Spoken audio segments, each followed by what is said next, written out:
Hello everyone, welcome to my channel Lex with Sakina, and today we are going to study maintenance under Muslim law. So Muslim law में maintenance क्या होता है?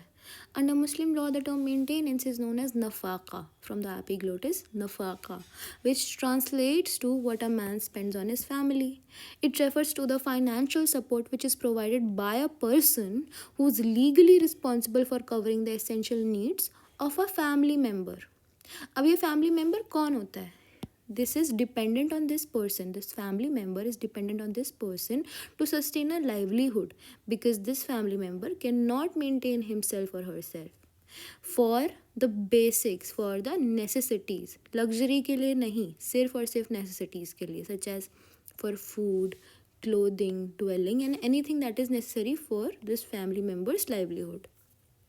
Now there are different laws on the basis of which the right to maintenance is to be given, and it is available under various personal laws also, such as Hindu, Muslim, Christian, and Parsi personal laws. The main aim behind providing maintenance is to protect the rights of these dependents and to give them a dignified life, as I said above, which they are entitled to, even in the case of dissolution of relationship, even in the case of divorce due to whatever reasons. तो maintenance किस किस चीज़ों से govern होता है, किन laws से govern होता है, कौन कौन से एक्ट्स हैं? तो maintenance under Muslim law is govern by Muslim personal laws, Muslim Women Protection of Rights on Divorce Act 1986, and also section 144 of BNSS. ये section 144, it previously was section 125 of CRPC. Now, under Muslim law, the husband's obligation to provide maintenance is not only limited to the wife, but it also extends to children, parents, grandparents, and any other relative who is associated by blood. However, it is to note that the amount paid for maintenance depends on the financial capacity of this person who is paying it. जो इसकी obligation है उसको उसकी capacity के हिसाब से ही maintenance दी जाएगी. The amount of maintenance can be enforced through the court's intervention, and failure to do so can result in legal consequences and punishments. We will talk about the maintenance of wife, specifically of wife under Muslim law. So under Muslim law, the wife's right to maintenance by her husband is an absolute right. Even if the wife has her own source of income, there is an obligation on the husband to maintain her. इस्लाम में ऐसा बोलते हैं कि husband का पैसा भी बीवी का होता है और बीवी का पैसा भी बीवी का ही होता है. So a claim of maintenance by the wife is preferred over that of a children, because under Muslim law the wife is considered to be the root and the children are considered branches. तो क्या types हैं, types of maintenance of wife under Muslim law? There are 4 types. Maintenance as an obligation of marriage, maintenance on the basis of prenuptial agreement, maintenance that can be claimed through section 144 of BNSS, and at the end, maintenance under Muslim Women Protection of Rights on Divorce Act 1986. तो पहले हम पढ़ेंगे maintenance as an obligation of marriage.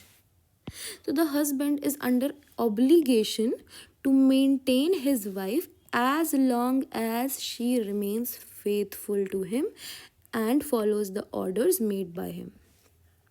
As long as she is not into any adultery, any form of adultery, and she is not disobeying the husband, she will get maintenance.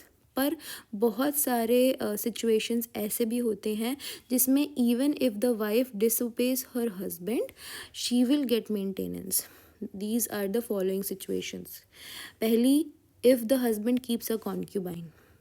A husband is guilty of committing cruelty, मार रहा है, पीट रहा है अपनी बीवी को, या consummate नहीं कर पा रहा है रिलेशनशिप को because of some illness, malformation, या वो absent है, वाइफ की लाइफ से एब्सेंट है, उसकी परमिशन के बिना वो उसने छोड़ दिया अपनी वाइफ को या कहीं चले गया है वो, या उसने प्यूबर्टी हिट नहीं करी है, ये सारे सिचुएशंस वो सिचुएशंस हैं कि अगर वाइफ डिसोबे भी करती है अपने हस्बैंड को तो भी उसको मेंटेनेंस मिलेगा। Second we have on the basis of pre nuptial agreement. अब प्री नप्चुअल अग्रीमेंट क्या होता है? Pre nuptial agreement is an agreement which is made before marriage between husband and wife regarding matters such as property, ownership, and maintenance. Under Muslim law, such agreements are valid and may be relied upon in case of divorce and any other dispute. मतलब ये वो agreements हैं, शादी से पहले अगर husband and wife के बीच में कोई भी कंडीशंस रखी गई हैं, कोई अग्रीमेंट बना है कि अगर वाइफ बोलती है अपने हस्बैंड को कि अगर आपने दूसरी शादी करी या आपने मुझ पे चीट करा तो मैं अलग से रहूँगी और मेरे को मेंटेनेंस आपको देना पड़ेगा, तो हस्बैंड को मेंटेनेंस वाइफ को अपनी देना पड़ता है. So if before entering into the marriage contract, the wife lays down certain conditions such as living separately and still receiving maintenance in specified circumstances, then the husband is bound to pay maintenance to the wife. ना वो conditions कोई भी हो सकती हैं, जैसे the husband shall not ill treat the wife, the husband shall not contract a second marriage, the husband shall not keep a concubine. तो अगर ऐसी चीज़ें वो करता है, ये कंडीशंस वो फुलफ़िल होती हैं, अगर उसने सेकेंड मैरिज करी या उसने किसी दूसरी औरत से शादी करी, तो if husband violates these conditions the wife can live separately and still can claim maintenance on the basis of prenuptial agreement. Further, if agreement provides for a special allowance called kharchae pandan, the wife is entitled to receive it as well. खर्चाए पंदान मतलब अगर उस agreement में ऐसा कोई special allowances के बारे में भी मेंशन है अदर देन द नेसेसिटीज़, तो हस्बैंड को वो भी फुलफ़िल करनी पड़ेंगी, और वो स्पेशल अलाउंस को हम क्या बोलते हैं? खर्चाए पानदान, KIP. Third we have maintenance under section 144 of BNSS. तो हमने दो चीज़ों के बारे में बात कर ली है, maintenance on the basis of prenuptial agreement and maintenance as an obligation of marriage. तो section 144 of BNSS empowers a judicial magistrate of first class to order a person with sufficient means to provide financial maintenance to a dependent family member, such as wife, children, parents who are unable to maintain themselves. Sorry. Section 144 empower करता है एक magistrate of first class को who can order a person with sufficient means और a person who is legally responsible to maintain these dependents such as wife, children, and parents who are unable to maintain themselves. And this provision is crucial safeguard against the destitution of social injustice. ठीक है, अब कौन है who can claim maintenance under section 144 of BNSS? Firstly, wife who is unable to maintain herself can claim maintenance for her husband, but wife divorced होनी चाहिए लेकिन उसकी फिर से शादी नहीं होनी चाहिए. She shouldn't have remarried. This is one condition. अगर उसकी शादी हो गई है कहीं तो उसको मेंटेनेंस नहीं मिलेगा. Secondly, we have minor children. Legitimate or illegitimate doesn't matter. Minor children, whether married or not, can claim maintenance if they are unable to maintain themselves. Thirdly, we have children with disabilities. तो adult children, यहाँ पे minor की बात हो रही थी, यहाँ पे हम कर रहे हैं adult की बात. Adult children, legitimate or illegitimate, who are unable to maintain themselves because of any physical or mental disformity or injury or any lesion, they can also get maintenance. But इसमें मैरिड डॉटर्स का एक exclusion है, इनको नहीं मिलेगी maintenance, इनको अपने ससुराल से मिलेगी मेंटेनेंस, यहाँ से नहीं मिलेगी. Lastly we have parents. Father और mother who is unable to maintain themselves can also seek maintenance from their children. अब डिस्क्वालिफिकेशन क्या है कि एक वाइफ को कब डिस्क्वालीफाई होती है, वो वाइफ कब उसको मेंटेनेंस नहीं मिलती है.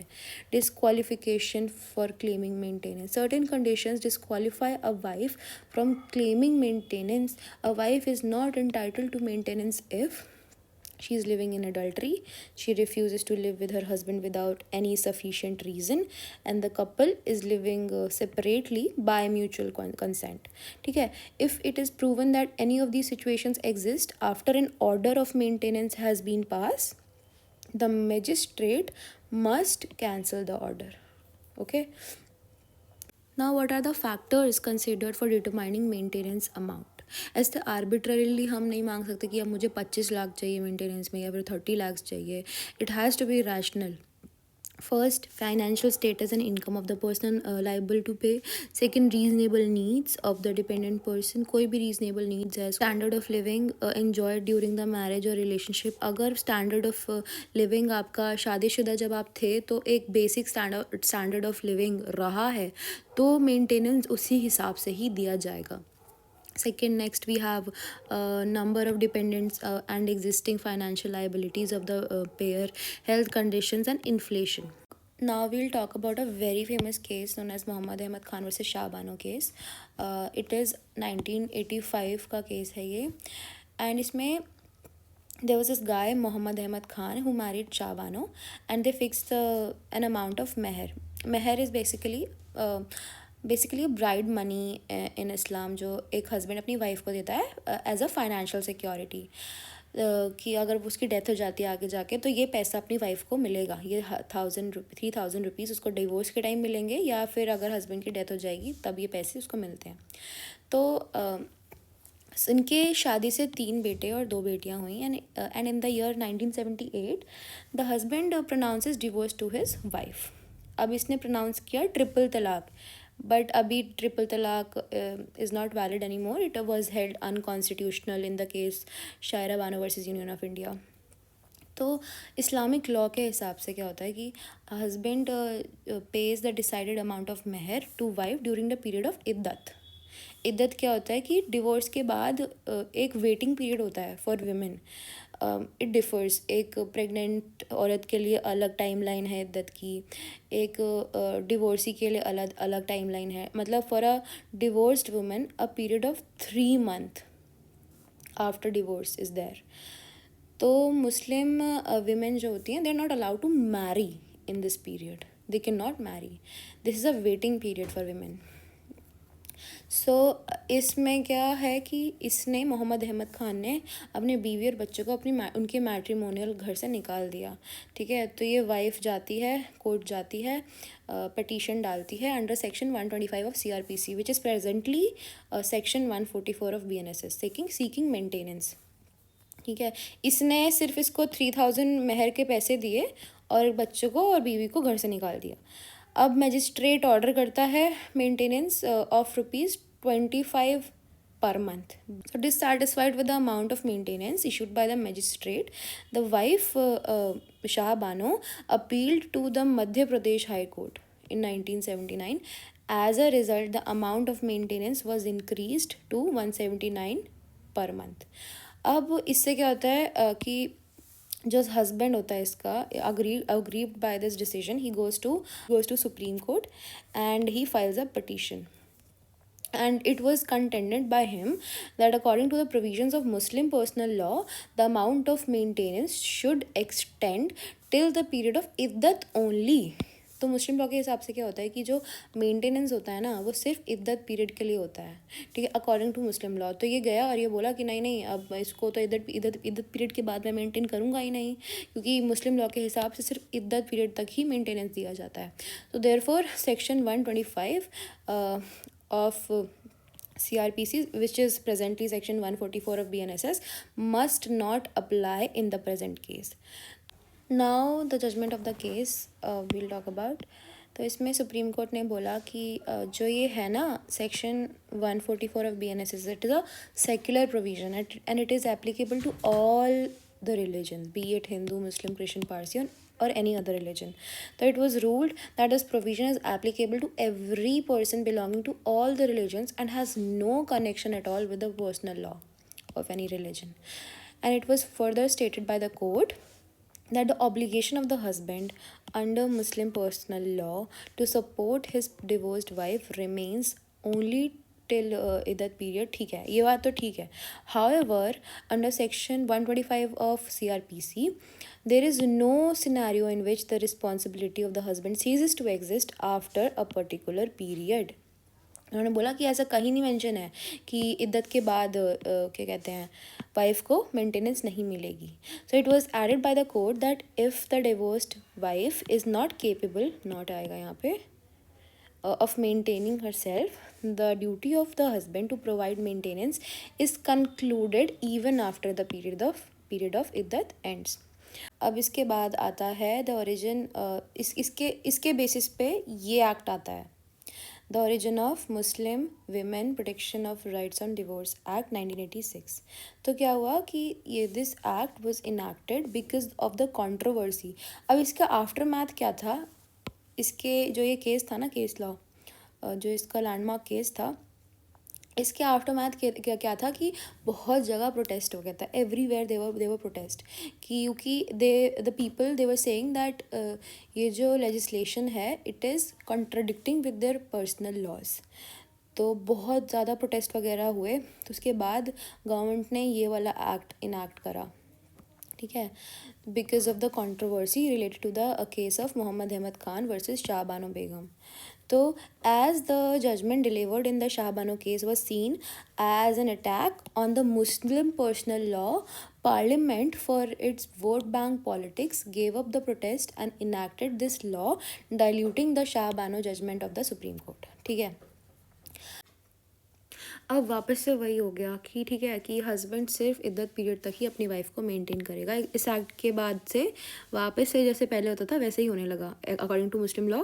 जैसे पहले इद्दत पीरियड तक हस्बैंड पे करता था वही होने लगा. लेकिन इन लोगों ने 2 और चीज़ें ऐड करी. इन्होंने बोला according to this act the government said कि अगर एक औरत अपने आप को सपोर्ट नहीं कर पा रही है आफ्टर द इद्दत पीरियड, तो उसके रिलेटिव जिन्होंने उसकी प्रॉपर्टी इनहेरिट करी है दे वुड मेंटेन हर. अगर वो भी नहीं है तो फिर Waqf board will maintain that woman. ठीक है, तो इसके बाद एक और बहुत इंपॉर्टेंट केस आया, Danial Latifi versus union of India, 2001 का केस है. इसमें क्या हुआ कि the present case arose after the judgment passed in the case of Shah Bano and the consequences associated with it. तो after the Shah Bano judgment the government enacted, अभी देखा हमने जो government enacted the women protection of rights on divorce act 1986 to protect the rights of women divorced Muslim women. तो ये दानिया लतीफ़ी था ना, ये इसका वो था, काउंसिल था ऑफ शाह बानो. ठीक है, इसने चैलेंज करा इसकी कॉन्स्टिट्यूशनल वैलिडिटी को, जो ये एक्ट था उसकी कॉन्स्टिट्यूशनल वैलिडिटी को, on the ground that it was inconsistent with article 14, 15 and 21 of constitution. ठीक है, it was contended that the section 124 of CRPC provides relief to divorced women and falls within Article 21. Denial to this remedy to women would infringe Article 14, 15 and 21 and undermine the secular character of the law. ठीक है, इसने ये बोला कि according to section 44 है ना, तो वो रेमेडी प्रोवाइड करता है औरतों को, और इस एक्ट के थ्रू ना उनको रेमेडी प्रोवाइड नहीं हो रही है. ठीक है, उनकी जो सेक्युलर कैरेक्टर है ना उसका एसेंस ख़राब हो रहा है, उसका एसेंस ख़त्म हो रहा है. तो इसके जजमेंट में कोर्ट बोलता है, सुप्रीम कोर्ट बोलता है कि the husband is liable to pay reasonable and fair maintenance for the livelihood of divorced women. तो सुप्रीम कोर्ट बोलता है कि जो हस्बैंड है ना, ये मतलब थोड़ा बढ़िया हो गया इस केस के बाद, डेनियल लतीफ़ी के बाद, कि सुप्रीम कोर्ट ने बोला कि जो इद्दत पीरियड के बाद की भी जो मेंटेनेंस है ना, जो सस्टेनेंस है, जो उसका लाइवलीहुड है, उतना खर्चा आप इन 4 महीनों में दोगे, उतना खर्चा आप इस टाइमलाइन में दोगे. अकॉर्डिंग टू मुस्लिम लॉ क्या होता है, मुस्लिम लॉ के हिसाब से होता है कि जितना ये टाइमलाइन है इद्दत की, सिर्फ 4 महीने की मेंटेनेंस दी जाती है.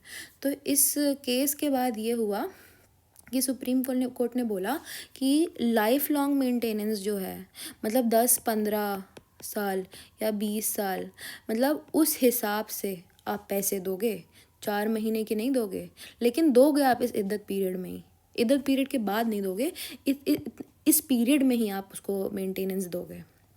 ठीक है। तो the amount required for sustenance beyond iddat period must be paid within the iddat period under section 3(1) of the act. तो if a woman is unable to, supreme court बोलता है कि if a woman after that also, if she is unable to maintain herself after iddat and she has not remarried, section 4 will apply। जो पहले वो बोलता था ना कि सेक्शन 4 की अगर फिर भी वो मेंटेनेंस नहीं मिल रही है उसको, तो उसको उसके रिलेटिव्स जो उसकी प्रॉपर्टी इनहेरिट करने वाले हैं वो उसको मेंटेन करेंगे, या फिर स्टेट वक्फ बोर्ड करेगा, ठीक है। अब हम विमेन की बात हो गई है, अब हम बात करेंगे मेंटेनेंस ऑफ चिल्ड्रन। तो ये तो मैंने ज़्यादा एक्सप्लेन नहीं करा है, I will explain this in very brief. Maintain, जो फादर होता है ना, will maintain son till majority, ठीक है, डॉटर टिल मैरिज, शादी के बाद जो जो जिसकी डॉटर है वो उसको मेंटेन नहीं करेगा, ठीक है। उसकी जो डॉटर की फैमिली है, डॉटर का हस्बैंड है, वो मेंटेन करेगा उसकी डॉटर को। मेजर सन इफ़ लुनाटिक और मेंटली और फिजिकली डिसेबल्ड, अगर 18+ वाला का बच्चा है उसका, तो उसको वो मेंटेन तभी करेगा अगर वो मेंटली चैलेंज्ड है। Father is not bound of maintenance if children refuse to live with him without any reasonable cause. Father is not bound of maintenance of illegitimate child under Muslim law, but liable under section 125 of CRPC, ठीक है। Mother has limited obligation under Hanafi law. If a husband is poor and she is rich, she can recover the amount later from husband. मतलब जो बच्चे की माँ है ना, उसके पास ज़्यादा ऑब्लिगेशन नहीं है, she is not obliged to maintain the kid, ठीक है। अगर वो कर भी ले, चलो अगर हस्बैंड गरीब है और वो अमीर है, तो वो मेंटेन कर सकती है, लेकिन वो अमाउंट रिकवर कर सकती है बाद में अपने हस्बैंड से, अगर उसकी सिचुएशन अच्छी हो जाती है, बेहतर हो जाती है, अमीर हो जाता है वो, ठीक है। So that is it for today. अगर आपको मेरी वीडियो अच्छी लगी तो please like and subscribe and share this video. Thank you.